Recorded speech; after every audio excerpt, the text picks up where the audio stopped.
Hello दोस्तों, कैसे हैं आप। उम्मीद करती हूँ आप सभी बहुत अच्छे होंगे। चलिए जानते हैं अपनी आज की कहानी के बारे में। जतिन की कार स्कूल के गेट के पास पहुंची। जतिन गाड़ी से उतरने से पहले अपना बैग और बोतल संभाल रहा था। तभी गाड़ी के बाहर एक भिखारन गोद में बच्चा लिए आकर खड़ी हो गई और शीशे पर खटखट करने लगी। जतिन को बहुत गुस्सा आया। वह गाड़ी से उतरा और बोला, अरे गाड़ी रुकी नहीं कि तुम लोग मांगने आ जाते हो, शर्म नहीं आती तुम्हें। भिखारी ने कहा, बेटा कल से कुछ नहीं खाया है, कुछ पैसे दे दो, बच्चा भी भूखा है। जतिन ने फटकारते हुए कहा, चल भाग यहाँ से, मुझे वैसे भी देर हो रही है। तभी पास में खड़ा उसका दोस्त रवि बोला, ये लो मेरा लंच, तुम खा लेना और ये पैसे भी रख लो, बच्चे के लिए दूध खरीद लेना। रवि को देखकर जतिन थोड़ा सा झेप जाता है। वह भिखारी खाना और पैसे लेकर दुआएं देकर चली गई। जतिन ने कहा, यार तू इन लोगों को क्यों सर पर चढ़ा लेता है, तुझे पता भी है कल से रोज तेरे पीछे पड़ जाएंगी। वैसे अब तू खाएगा क्या, खाना और पैसे तो तूने उसे दे दिए। रवि बोला, हम जिस लायक हैं हमें औरों की मदद करनी चाहिए। आज का लंच तेरे टिफिन से खा लूँगा, क्यों नहीं खिलाएगा क्या। यह सुनकर जतिन जोर से हंस पड़ा। उसे देखकर रवि भी हंस पड़ा। दोनों अपनी क्लास की ओर बढ़ गए। फिर अगले दिन से रवि ज़्यादा खाना लाने लगा और उस भुखारन को देने लगा। जतिन को यह सब पसंद नहीं था। एक दिन उसने रवि से फिर बात की, यार तेरे पास पैसे फालतू हैं क्या जो इन लोगों पर लुटाता रहता है तू। रवि बोला, मेरे पास तो इतने पैसे नहीं हैं, लेकिन अच्छे काम के लिए कभी पीछे नहीं हटना चाहिए। मैंने अपनी माँ को सारी बात बताई है, अब वह उसके लिए अलग से खाना बना देती हैं, साथ ही बच्चे के लिए भी कुछ न कुछ भेज देती हैं। अब तो इनसे एक रिश्ता सा हो गया है। मेरी बात मान, एक बार तू भी किसी की मदद करके देख, तुझे भी मजा आएगा।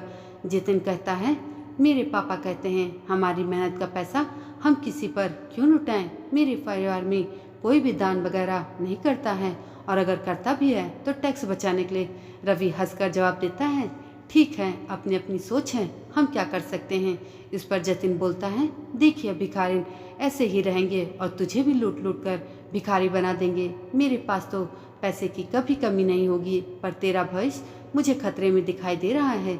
रवि कहता है, एक काम करते हैं, कॉलेज खत्म होने के बाद एक बार यहीं मिलने आएंगे हम, फिर बताएंगे कि कौन कहाँ तक पहुँचा।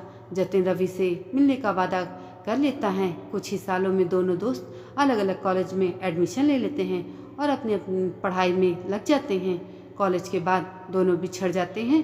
एक दिन जतिन अपने स्कूल के सामने से गुजर रहा था, तभी उसने देखा कि स्कूल के पास ही एक छोटी सी दुकान है, बच्चों के खाने पीने के सामान बेचने की। उस पर एक छोटा सा लड़का अपनी माँ के साथ बैठा था। जतिन पहचान गया कि यह तो वही भिखारन है, उसे रवि अक्सर पैसे दिया करता था। उन्हें देखकर उसे रवि की याद आ गई, लेकिन वह उसे कहाँ ढूंढे। कुछ ही देर में वह अपने ऑफिस पहुँच जाता है। ऑफिस में उसका मैनेजर जतिन से मीटिंग करता है, सर आपके पापा के जाने के बाद पूरा बिजनेस ही बैठ गया। एक गलत साइट पर बिल्डिंग बनाकर सारा पैसा डूब गया। अब एक प्रोजेक्ट है, अगर यह हमें मिल जाए तो काम बन सकता है, वरना 2 महीने में कंपनी और घर दोनों नीलाम हो जाएंगे। जतिन बोलता है, मैं जानता हूँ, पता नहीं किसकी नज़र लग गई हमारे बिजनेस को। आप इस प्रोजेक्ट की डिटेल मुझे भेज दो, कल मैं उस नए इंजीनियर से खुद मिलकर उसे अपना प्लान समझाता हूँ।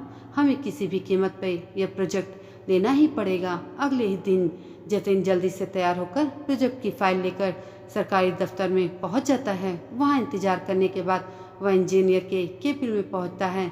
तब जतिन बोलता है, सर ये प्रोजेक्ट रिपोर्ट देखिए, हमसे अच्छी बिल्डिंग कोई नहीं बना सकता, एक बार देख तो लीजिए सर। तभी वह गौर से देखता है, यह तो उसका दोस्त रवि था। उसे देखकर जतिन बहुत खुश होता है। रवि भी सीट से उठकर उससे गले मिलता है। जतिन कहता है, अब तो मुझे कोई चिंता नहीं, तू है तो मेरा सारा काम हो जाएगा। यह सुनकर रवि कहता है, जतिन यह प्रोजेक्ट मैं तेरी कंपनी को नहीं दे सकता हूँ। तेरी कंपनी ने जो बेईमानी से गलत जगह पर बिल्डिंग बनाई, उससे तुम्हारी रेपुटेशन खराब हो चुकी है। मैं तो क्या, इस शहर में तुम्हें कोई भी प्रोजेक्ट नहीं मिलेगा। यह सुनकर जतिन रवि के पैर पकड़ लेता है, यार ऐसा मत बोल, मैं सड़क पर आ जाऊंगा। तुझे देखकर मुझ में एक उम्मीद बंधी थी, अगर ये प्रोजेक्ट ना मिला तो मैं बर्बाद हो जाऊंगा। रवि जतिन से कहता है, चल मेरे साथ। वह जतिन को लेकर उसी स्कूल के सामने पहुंच जाता है। वहां जाकर रवि कहता है, पहचानता है इस औरत को जिसे तूने कभी भीख नहीं दी, हमेशा फटकार देता था। मैंने इसकी थोड़ी सी मदद की और आज ये दुकान पर सामान बेचकर अपनी रोजी रोटी चला रही है। कोई मजबूरी में भीख मांगता है तो हमें कभी उसका मजाक नहीं उड़ाना चाहिए। आज देख, भीख तो तू भी मुझसे मांग रहा है, इसमें और तुझ में क्या फ़र्क रह गया। मैं तुझे नीचा नहीं दिखा रहा हूँ, लेकिन तूने सिर्फ पैसा कमाया, दुआ नहीं। आज वह पैसा भी तेरे पास नहीं है। जिस पैसे पर तू घमंड कर रहा था, आज उसी ने तुझे बर्बाद कर दिया है।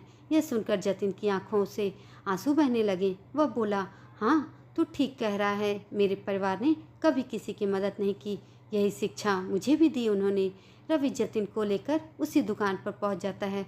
वह औरत उन्हें देखकर उनके पास आ जाती है और बोलती है, भैया आप आइए बैठिए, मैं भी आपके लिए कुछ लाती हूँ। रवि बोला, नहीं माँ जी, मैं तो बस आपसे मिलने आया था, कोई परेशानी तो नहीं। और औरत बोलती है, भैया आपके ही कारण हम भिखारन की जिल्लत भरी ज़िंदगी से बाहर निकल आए। मेरा बेटा अब स्कूल जाता है, यहीं पास में ही हमने कमरा किराए पर ले लिया है। मैं अपने बेटे को पढ़ा लिखा कर आपके जैसा अफसर बनाना चाहती हूँ। पूरी ज़िंदगी भी लगी रहूँ तो भी आपका एहसान नहीं चुका सकती। उससे मिलकर जतिन को भी अच्छा लगा। वहाँ से कुछ दूर जाकर वह बोला, रवि अब मैं किसी से भीख नहीं मांगूंगा, नए सिरे से फिर से शुरुआत करूँगा, वह भी पूरी ईमानदारी के साथ, और मैं भी अपनी कमाई का कुछ न कुछ हिस्सा ज़रूर दान करूँगा। रवि बोला, अगर तू सच्चाई और ईमानदारी से काम करेगा तो फिर मैं ये प्रोजेक्ट तुझे दिलवा सकता हूँ। तब जतिन अपने दोस्त के गले लगकर रोने लगता है। इन आंसुओं में उसका घमंड भी बह गया था। दोस्तों, ये कहानी आपको कैसी लगी कमेंट करके ज़रूर बताइएगा, और ऐसी अन्य कहानी के लिए मेरे चैनल को भी सब्सक्राइब जरूर कर दीजिएगा। धन्यवाद।